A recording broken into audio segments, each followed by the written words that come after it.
يا حياتي وان ربي النار قمتي وانو فين قالوا نو بتت بيا كلا رفته وانو بيقول نما جبدود انا نرجع وان كيرون ان ارجيني ارجيت رفته مالكو نو بتت وانو فين نما جبدود انا نرجع والله جاجو في متيان وانو فين نو بتت يعني وانا نجد ايه فنقبا سينين بيتو غرو فرا انما كمي كنتي وانو في غابدا غافا وللس غافا نغانجرو اما يوما جت مبارك يا كيسا بالبلا بالبلت وغادا حقا جرو غرو سينو غافدا حقين فننا قبلان ابان قبلان فنانين با غافا نتطقا غدفتن اكن دچيته غافن دغرغل چچودا هوندا حالسي ولله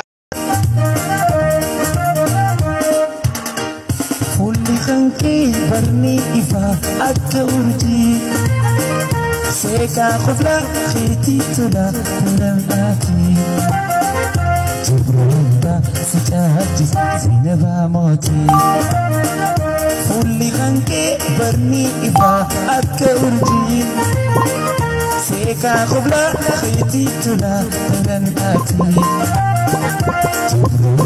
سجاجي زينبا موتي عسيب ججا أم فيرو كوالسا عسيب ججا منو أسيكتيا عسيب.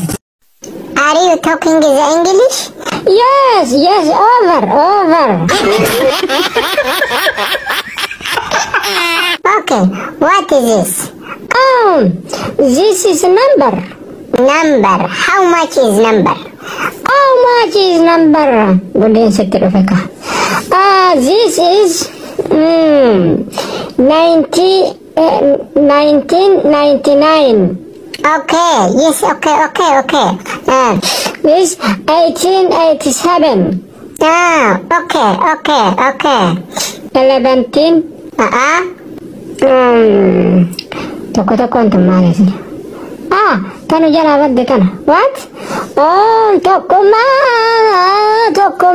ya ilman oramo Tokuma. What is this? This is Tokuma.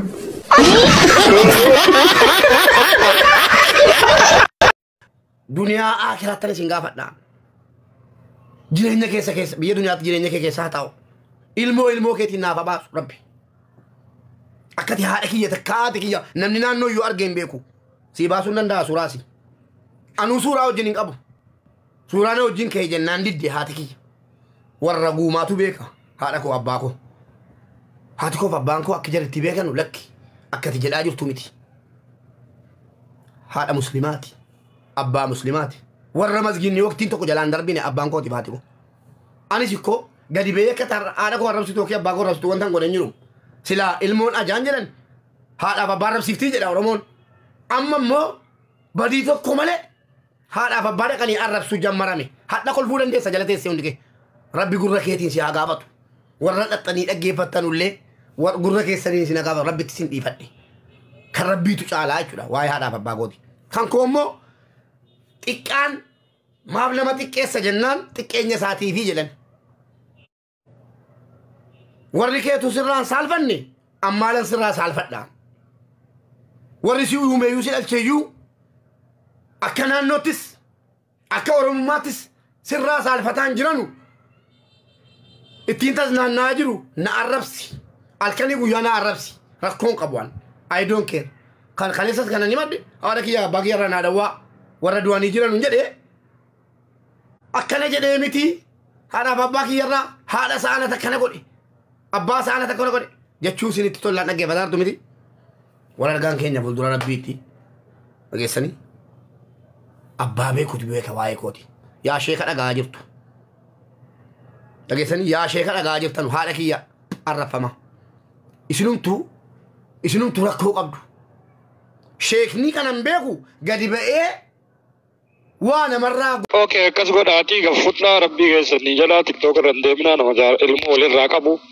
isiilleen imboottii jaarsa itti dhagaamaanii balleessitullee badiillee qabaatu innillee qabaatu ربي تبيك قطع لا لا جارتيني يوكي دورتي مليسو دندتي بودا مو غاب بودا دندتي مبين نشوف أنا اللي دبسني بوسي يجوزي قال قالوا دعاء نكبا رب ما بيسين تبيك أنت أمريكا تبديكم في أنا مبين كوجو جار سما تكتوك رلا تم قطع كنا في تون دندونم أتيك قطع لا لا في وان قطعن قطع برولة أسرة دمنا تكتوك رأيينه غرنا بلو جنة وسوركو ويلا فرق ummat tiktoki kanarratti walin naqaa jira jechuudha gaabbii isin dhufaa jechuudha osoo rakkoo wayii uumee osoo jedduu kanatti biyyi sun biyya baqaati rakkoo wayii jiraate rakkoo biraa keessa seenani asumarraa iyyuudha lammata deebine kanaan asuma dubbii gabaabsinee gadi buufne.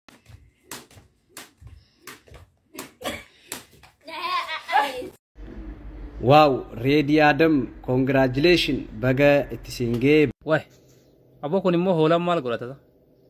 Kaccal nama nati dubbiin teen toltu kaccal ammallee ajandaa biraa nutti dhoosuu deemta kactaa isin jedha bar hin dubbatin ati dubbiin teen toltu intala sayyaara sitti kenninee firiirraan argamsiifne maalta biraatti dubbatta kaccal maal dubbima kana qota yaake kunillee bar dubbima qota bar ajandaa na godhadhaa jechuudha bar kun ajandaa na godhadhaati yoo reeddi irraa gadi buutan narratti qubadhaa jechuudha bar kun hin toltu dubbiin tee dubbii haadha faaxe hin toltu dubbiin teessan. Caal jedhi taa'e gadi yaaqe intala sitti kenninee si jala jirtu intala fuute sitti kenne ofii fuute mi warri sooshaal miidiyaan atti kennine jette fuute of jalaa qabdaami firii argamsiisi firii barbaadde eega fuudhan dhaluu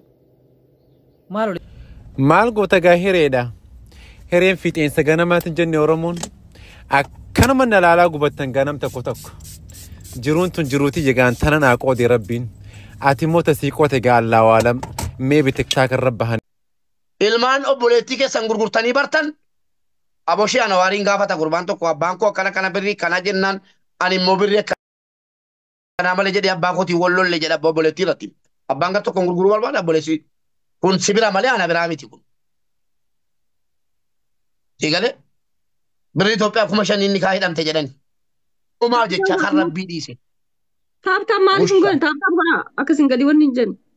Kanaaf iftuu koo ammas wanta sitti madhuu wanta si bira dhufee fi allaayifiin bala dhaafanii amaanaa rabbii waa'ee keetirraa hin dubbatin gaafa dubbachuun barbaachisa warri si bira jiru warri maanguddoo taane nu sakana jennee si kadhanne gadi baafnee dubbanna.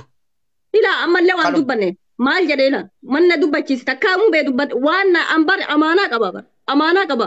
Waan ati naan jette amaanaa qaba waan nasrallaan naan jedhe amaanaa qaba waan shibirran naan jedhe amaanaa qaba namoota meeqatu amaanaan dhaabate hin dubbatin jedhanii wallaahi billaahi tallaahi jechuudha gaafa sooshaal miidiyaa irratti bahee Kadiir Martuu sagalee ol baasee akkas jedhee dubbate sooshaal miidiyaa guutuutu nama 8,900 dhageeffatee feesbuuk isaa irratti yeroo anna dhukkube san jechuudha dubbiin sun olii gad deemaa ture angabbayee guyyaa tokko wallaahi rabbi afaan kiyya na haa qabu dubbadhee hin beeku rabbi afaan na haa qabu guyyama takka hattaan namatti haasaa hin beeku.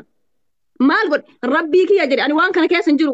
Geetu mucattiin shaganaa dheengadda wanna Dubaay waggaa lama teettee galtee haadhaanillee maaleesh subhaanallah ganama ka nyaattu laslaasa buskuutiin harkabuu diddee xoroshoo dhiyaachuu diddee waan jiitu gara sigogee nyaadhannee ittiin deemnee diddee kophee dheeraa kana uffattee kun orroo abbaa nageessoo keessa deemtee achi lutti milixxee kuftee dheengadda achi baan. Uummateenna eenyuun fa'a waliin jennaan nama hedduu maqaa kaafnee akkasumatti osoo taphataa jirru makiinoo jennaan makiillee jaalalti isii kun danqaa nutti ta'ee takki mucaan islaama ta'een fuudhu takki isiin kiristaana taatee ittiin heerumtuu fi wal jaalatanii raajuu jenna. Haasa'ina arraan booda isinii galee miti waan isinii galchine haasa'ina. Kana booda isin gadhaa usuu miti shii miidiyaa kana irratti abbaa fedhe maqaa kiyya haasaa walii gabbaana. Maaltu isinii galcheen jeeban? Sorry bakka Alijee sorry. Abdii jechuudha. Akka nama guddatti isa kabaja. Waan isan galchine keessa seenee haasawa. Sorry bakka makii. Tasgabbaa'ee ammaaf. Hin tasgabbaa. Maamme isinillee dhimma waa'ee jaalalaa miira keessaa bahi gootitti. Homa si jaalataniif waa'ee keeyyaatanii ittiin tolu. Isinillee maamme batishaalee haqin yeroo mana barattan waa'ee biyya keessanii homo waliigalaa isaa malee waa'ee nama dhuunfaa irratti fookos hin godhina. Kun dhaamsa dooktoriiti. Waa'ee miira keessa ol galchuu keessanii deebi'a. Abdiin gizee dhufe ofii walitti isin goosee namaki. Abditti sheer godha.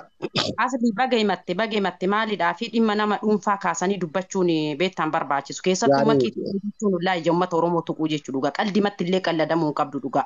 Akkasii miti maa ijatteena dhugaa rabbi bagay matte abbatti matte illee bagay matte dhugaa rabbi. Dhugaa. Ammallee makiin heeruma hin kenne waa'ee warra gurguddaa akka fayyadu daa'ima tana maal gootanaa jiraatu. Waggaa meeqaa ta'e Abona daandii faatan jaartitii Ameerikaa fidoodha. Kunuutti ka'ilulle.